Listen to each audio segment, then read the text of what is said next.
अभिनंदन, आभार, स्वागत, वेलकम वेलकम माय चैनल। आप सभी का स्वागत है। दोस्तों, नॉर्मलाइजेशन क्या है, क्यों होता है? बहुत लोगों ने इसके बारे में कुछ नहीं समझा है। क्या होता है? जो लोग कंपटीशन के एग्ज़ाम से जुड़े हैं, ऑनलाइन एग्ज़ाम देते हैं, उन्हें उन्हें तो पता है कि नॉर्मलाइजेशन क्या होता है। पर अभी आप लोगों में से बहुत से साथी सी टेट का पेपर जो भी आप सभी लोग ऑफलाइन देते थे, अब वो online exam computer based exam हो चुका है, सीबीटी। तो आप सभी का एग्ज़ाम दिसंबर और जनवरी में ख़त्म हो चुका है। सीबीएसई ने नोटिस जारी किया था जिसमें बताया था कि नॉर्मलाइजेशन हम लगाएंगे और नॉर्मलाइजेशन की एक पूरी प्रक्रिया कैसे क्या होती है, विथ एग्जाम्पल रेलवे में, एसएससी में कैसे क्या होता है, मैं आपको इसके बारे में इस चैनल में बताऊंगा। और एक प्रोसेस ऐसा भी है ये नॉर्मलाइजेशन एक ऐसा प्रोसेस है कि जो आपका नंबर अमूमन अगर आपका पेपर आसान है तो उतने पे ही रहता है, और अगर हार्ड शिफ्ट आ जाती है, पेपर थोड़ा कठिन रहता है, तो इसका फ़ायदा आपको ज़रूर मिलता है क्योंकि इसमें आपका नंबर बढ़ जाता है। तो ये एक प्रकार से अच्छा भी है, बुरा खराब भी है, पर अभी तक किस्मत की ही बात है। देखते हैं क्या होता है, किस प्रोसेस के तहत इसको किया जाता है और क्यों इस नॉर्मलाइजेशन सीबीएसई करता है, क्यों किया है, इसके बारे में पूरा हम आपसे इस वीडियो में चर्चा करेंगे। तो चलिए शुरू करते हैं अपना क्या होता है नॉर्मलाइजेशन प्रोसेस। तो पहले सीबीएसई का जो नोटिस आया था आप उसको पढ़ लीजिए। तो सीबीएसई का देखिए 14 दिसंबर 2021 को एक नोटिस इन्होंने जारी किया था कि 15th सेंट्रल सीटेट एग्ज़ाम 16 दिसंबर से 13 जनवरी के बीच आपका एग्ज़ाम जो कि हो चुका है। और यहाँ पे इन्होंने लिखा है कि the board will use different sets of question paper. तो इतने दिन एग्ज़ाम चलेगा तो सेम पेपर तो होगा नहीं, पेपर तो अलग अलग होगा in every shift exam. Okay, it brought to the notice all stock holder to exam that delight efforts in difficulty level of question and coverage of syllabus remains. Okay, इन्होंने बोला है कि जो भी हम पेपर लेंगे सबका डिफ़िकल्टी लेवल अलग अलग होगा, किसी को पेपर आसान लगेगा, किसी को पेपर कठिन लगेगा। उस चीज़ को इक्वल करने के लिए बोर्ड में adopt a score normalisation process to account of variation. तो उस जो आपका पेपर आसान है, कठिन है, मीडियम है, उस वेरिएशन को दूर करने के लिए सीबीएसई जो है नॉर्मलाइजेशन की प्रक्रिया को अपनाएगी। तो ये किस लिए क्यों होता है? जब आप, क्योंकि पेपर एक होता नहीं है, पेपर अलग अलग होता है, तो पेपर को इक्वल करने के लिए, उसके कठिनाई स्तर को बराबर करने के लिए हमें नॉर्मलाइजेशन की प्रक्रिया करनी पड़ती है। लगभग 99% ऑनलाइन एग्ज़ाम में ये प्रक्रिया की जाती है जिससे कि सबको एक इक्वल नंबर मिल जाए। और सभी, चूँकि एक 150 नंबर में 90 नंबर और 82 नंबर का एक कट ऑफ होता है, तो इसमें भी आपका ये प्रोसेस अपनाया जा सकता है। ये सीबीएसई के ऊपर है, लेकिन अगर नोटिस जारी हुई है तो ये पक्का है कि आपको नॉमिनेशन स्कोर आपका मिलेगा। देखिए कैसे होता है, क्यों होता है। तो आपका जो शिफ्ट होता है वो, और प्लस जो भी एग्ज़ाम, जितने दिन एग्ज़ाम चलता है, उन सभी शिफ्ट में जो कैंडिडेट एग्ज़ाम देते हैं उनका जो स्कोर मिलता है, जितने लोग प्रश्न सही करते हैं, जो गलत करते हैं, उसका जो भी नंबर होता है, उस नंबर के बेसिक के आधार पे उन सभी नंबर का औसत एवरेज के हिसाब से, और एक अपना हर आयोग का एक फार्मूला होता है, उसी के हिसाब से वो यह स्कोर बनाती है, रिजल्ट आपका बनता है। यहाँ पे मान लीजिए मैंने कुछ जैसे नंबर लिए हैं। देखिए जैसे 16 दिसंबर को 105 एक कैंडिडेट है, और 1 2 3 कैंडिडेट हैं, और 4 डेट का मैंने एग्ज़ाम रखा है। तो यहाँ पे 16 दिसंबर को एक कैंडिडेट जिसका 105 नंबर है, एक कैंडिडेट जिसका 120 नंबर है, और उसी दिन जिसका 95 है। यानी कि एक 3 कैंडिडेट हैं, इसी 16 दिसंबर को एग्ज़ाम देते हैं। एक 105 पाता है, 120 और 95, ठीक है। फिर एक 20 दिसंबर को एग्ज़ाम होता है, एक कैंडिडेट 85 पाता है, 115 और एक 100 पाता है। तो आप देख सकते हैं कि हर कैंडिडेट का अलग अलग नंबर है। 10 जनवरी के दिन तो एक 85 पाता है, एक 88 पाता है और एक 95 पाता है। तो यहाँ पे आप देख सकते हैं कि सब चारों दिन तो पेपर अलग अलग रहा होगा, पेपर तो सेम आया नहीं होगा। तो पेपर जब अलग अलग है तो यहाँ पे आप देखिए सबका नंबर भी अलग अलग है। तो इसी नंबर को एक एवरेज देने के लिए कि हम पेपर एक इक्वल लेवल का हमने सेट किया था, इस चीज़ को सेम करने के लिए नॉर्मलाइजेशन प्रक्रिया अपनाई जाती है। तो यहाँ पे अब इसका 120 नंबर है, यानी सबसे ज़्यादा अच्छा नंबर किया है वो सबसे बढ़िया पेपर करके आया। 95 वाला थोड़ा कम उसका सही हुआ है तो उसका पेपर थोड़ा उतना अच्छा नहीं बना है। और यहाँ पे देखिए 10 जनवरी वाला, यहाँ तो पेपर लगता है कि हार्ड बना था। क्यों? क्योंकि यहाँ 85 नंबर पाए हैं, 88 पाए हैं, ना 95 पाए हैं, कोई 100 के प्लस पार किया नहीं है। तो देखिए यहाँ पे आप क्या करेंगे कि जो फार्मूला होता है वो मैक्सिमम और मिनिमम, मतलब किस शिफ्ट में कौन अधिकतम नंबर पाया है वो नंबर लेते हैं, और कितने लड़के न्यूनतम कम से कम नंबर पा रहे हैं उसी के आधार पे फार्मूले में उसको रखा जाता है और कैंडिडेट का जो है नॉर्मलाइजेशन स्कोर निकाला जाता है। ठीक है, तो ये तो अगर आपका पूरा 150 प्रश्न आपका सही है। कभी कभी क्या होता है, कुछ लोग ऐसे भी होते हैं जिनका मान लीजिए जैसे 150 प्रश्न हैं, 150 क्वेश्चन है, पर उनका 4-5 क्वेश्चन गलत मिसप्रिंट होता है या उसका आंसर नहीं मिलता। जैसे 21 जनवरी के जो पेपर हुआ था, पैसेज के 5-6 क्वेश्चन अलग थे, मतलब पैसेज अलग था, क्वेश्चन अलग था। तो उसके लिए क्या कैसे बनेगा, उसका क्या फार्मूला होता है, तो आप यहाँ पे देखिए 150 प्रश्न में मान लीजिए आयोग ने 5 प्रश्न गलत कर दिए, तो आपका रिजल्ट जो है 145 क्वेश्चन पे नहीं बनेगा। कि आप सोचेंगे कि हमारा रिजल्ट जो है 145 क्वेश्चन बने, तो ऐसा बिल्कुल नहीं होगा। आपका रिजल्ट जो है 150 क्वेश्चन पर ही बनेगा। वो सीबीएसई अपना आयोग अपना उसको मैनेज करता है। रेलवे एनटीपीसी जो अभी एग्जाम हुआ था एनटीपीसी का, वहाँ पे ये मैं आपको उसका एक स्कोर कार्ड आपको दिखाता हूँ। आप इसको यहाँ पे आप समझ सकते हैं कि कैसे नॉर्मलाइजेशन स्कोर होता है। क्योंकि इस एग्ज़ाम में माइनस मार्किंग भी था, नेगेटिव मार्किंग भी था, तो मैं आपको भी समझा दूंगा। और यहाँ पे रॉ स्कोर जो है, रॉ मतलब कि आपका कितना नंबर था, आपने कितना सही किया था वो, और प्लस नॉर्मलाइजेशन स्कोर कितना आपका हुआ, आप वो भी यहाँ पे देख सकते हैं। और इसका फ़ायदा घाटा भी आप यहाँ पे समझ सकते हैं। तो चलिए हम शुरू करते हैं। देखिए टोटल क्वेश्चन, चूंकि यहाँ आपके सी टेट में 150 क्वेश्चन आते हैं तो 150 नंबर का, पर एनटीपीसी रेलवे में 100 क्वेश्चन थे। तो ठीक है, 100 नंबर का इन्होंने पेपर लिया था। तो आप देखिए 100 नंबर का ये पेपर हो गया। अब यहाँ पे 100 क्वेश्चन तो हो गए, तो यहाँ पे total number of question ignored 1, यानी मतलब क्या है कि एक क्वेश्चन कम कर दिया गया। क्यों? क्योंकि उस क्वेश्चन में कुछ डिफॉल्ट रहा हो, कुछ प्रॉब्लम रही होगी, 2 आंसर सही रहे होंगे, या कुछ भी वहाँ से आयोग ने एक क्वेश्चन रिमूव कर दिया। तो अब आपके 100 क्वेश्चन में 99 क्वेश्चन वैलिड हो गए, यानी कि 99 क्वेश्चन आपके सही हैं।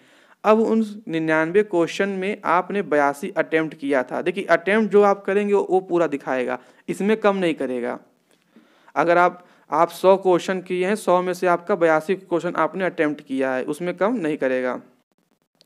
तो 82 क्वेश्चन के हिसाब से आपका माइनस मार्किंग जब आप करेंगे, आपका इसमें नेगेटिव मार्किंग भी था, तो इनका 63 क्वेश्चन आ रहा था, 63 नंबर इनका बन रहा था।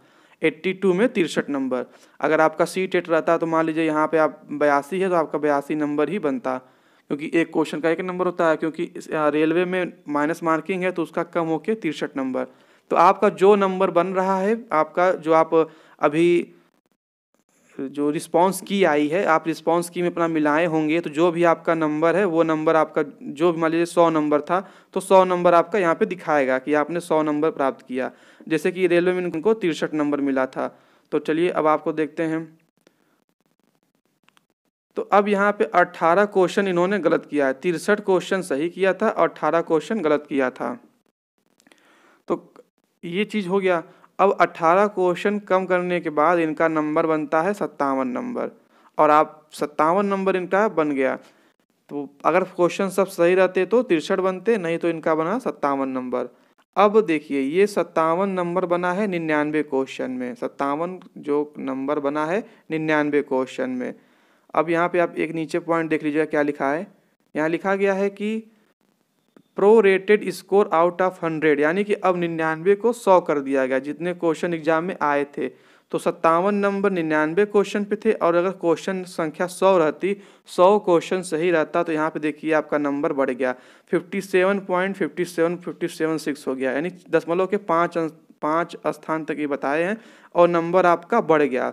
तो यहाँ पे नंबर आपका बढ़ा हुआ मिल गया, ये एक अच्छी बात है। अब देखिए यहाँ पे ये पढ़ लीजिए नॉर्मलाइजेशन स्कोर, सबसे बड़ी बात, 57 नंबर का कितना हो गया, 71 नंबर। यानी ये शिफ्ट कठिन रही होगी इसीलिए, और इस शिफ्ट में ज़्यादा बच्चे स्कोर नहीं किए होंगे। और यहाँ से आप देखिए लगभग 14 नंबर का, हाँ 14 नंबर का यहाँ पे आपको बढ़ा के नंबर दिया गया है। तो इसका फ़ायदा आपको भी होगा। आप देखिए यही अंक माना जाएगा आपका, जो भी नॉर्मलाइज्ड स्कोर रहेगा वही अंक आपका माना जाएगा। तो इसका आपको फ़ायदा ज़रूर मिलेगा। ठीक है, अगर मान लीजिए आपका पेपर हुआ था, पेपर में आप लोगों ने 150 क्वेश्चन किए, 150 क्वेश्चन करने के बाद आपका जो अभी रिस्पांस की आई है उसमें 100 क्वेश्चन सही हुए। 100 क्वेश्चन मतलब कि 100 नंबर, 100 नंबर हो गए आपके। तो 100 नंबर में आप लोगों ने, आपका करेक्ट है 50, आपका गलत हो गया। तो अगर आपका शिफ्ट इजी था तो आपको 100 अंक ही मिलेंगे या 101 हो सकता है। ठीक है, कम तो नहीं होगा, कम भी होगा, कितना कम होगा, 99 कम जो होगा 99 होगा। पर उम्मीद नहीं, ये देखिए चूंकि ये एग्ज़ाम आपका एक स्कोरिंग इसको कार्ड है, स्कोरिंग एग्ज़ाम है, इसमें केवल आपको पास करना रहता है, कट ऑफ क्लियर करना रहता है, इससे कोई वैकेंसी तो मिलेगी नहीं। 90 नंबर पा गए आप तब भी पास हैं, और 150 पाएंगे आप तब भी पास हैं, तो कम नहीं करेंगे। ठीक है, लेकिन अगर आपका शिफ्ट हार्ड है, तो अगर आप 100 नंबर पाए हैं हार्ड शिफ्ट के बाद भी, तो आपका पक्का है कि 105 110 नंबर तो बढ़ेगा ही बढ़ेगा। नहीं, अगर उतना नहीं बढ़ता है तो 103 104 तो बढ़ना ही बढ़ना है, क्योंकि आपने हार्ड शिफ्ट में 100 नंबर पाया है। तो उसी तरह जिस कैंडिडेट का मान लीजिए अगर 88 नंबर है, बंदा जनरल का है, तो उसको 90 नंबर तो मिलेगा ही, क्योंकि उसकी शिफ्ट क्या आई थी, उसकी शिफ्ट भी हार्ड आई थी। तो बिल्कुल आप लोग परेशान ना होइए और इसको समझिए, नॉर्मलाइजेशन स्कोर से आपको फ़ायदा ज़रूर मिलेगा। देखिए मैं एनटीपीसी रेलवे का जो फार्मूला यहाँ पे होता है, मैं उसको दिखा दे रहा हूँ आपको। ये इतना बड़ा ये फार्मूला है, normalisation marks candidate of the, मतलब किसी भी कैंडिडेट का जो सबसे हाईएस्ट स्कोर रहता है उसको यहाँ पे जब फार्मूला लगा के इस चीज़ को समझाया जाता है, किया जाता है। ठीक है, और ये एवरेज होता है।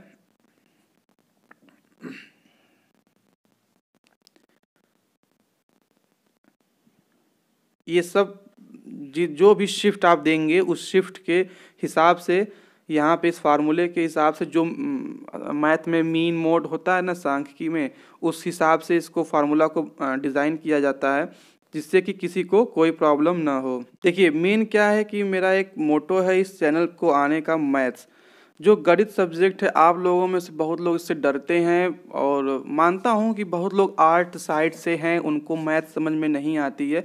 पर मैं एक पूरा अपना एक जो भी मैंने आज तक अपने जीवन में इकट्ठा किया है, जो भी मैंने सीखा है, मैं आप सबको वो उस स्तर तक आपको जब तक समझे में नहीं आएगा, मैं प्रयास करूँगा कि आपको समझाऊँगा। और इसीलिए मैथ के साथ साथ जो भी सब्जेक्ट में आपको हेल्प चाहिए, क्योंकि आगामी अगर देखिए गवर्नमेंट चेंज होगा या न हो, वैकेंसी तो आनी है, और सुपर टेट की वैकेंसी में मैं आपको अपने साथ, अपने तजुर्बे, अपने पढ़ाई के साथ साथ आपकी हेल्प करूंगा।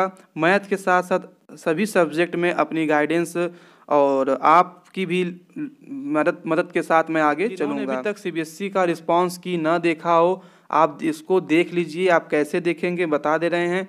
आप सीबीएसई की वेबसाइट पे जाइए, यहाँ पे देखिए आपको लॉगिन ऑप्शन है, through application number and password या एप्लीकेशन नंबर या डेट ऑफ बर्थ। तो यहाँ पे आप सीबीएसई के जाके सीटेट सीबीएसई लिखेंगे, आपको जिसको नहीं समझ में आए गूगल पे जाइए, क्रोम पे जाइए, सीबीएसई सीटेट डालिए, या सरकारी रिजल्ट से आप भी देख सकते हैं।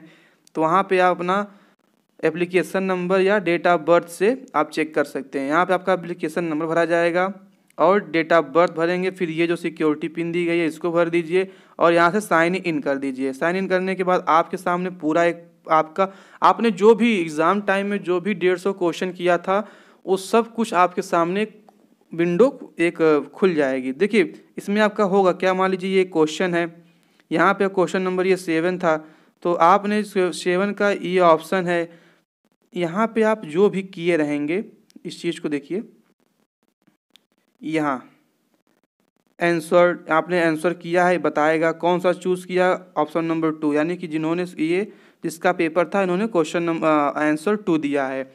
तो अभी तो ये रिस्पांस की आई है, रिस्पांस की के बाद अभी आपका एक आंसर की आएगा।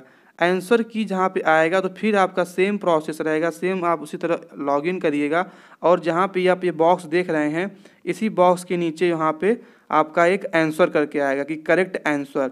तो यहाँ से आप करेक्ट आंसर अगर आपका जो आपने ऑप्शन चूज़ किया है और उसी के नीचे करेक्ट ऑप्शन आएगा, दोनों सेम रहेगा तो आप अपना एक नंबर जोड़ लीजिएगा। अगर आपका दोनों अलग अलग रहेगा, जो आपने सेलेक्ट किया है और जो आपका सीबीएसई ने आंसर माना है उसको अलग अलग रहेगा तो आप 0 मानिएगा।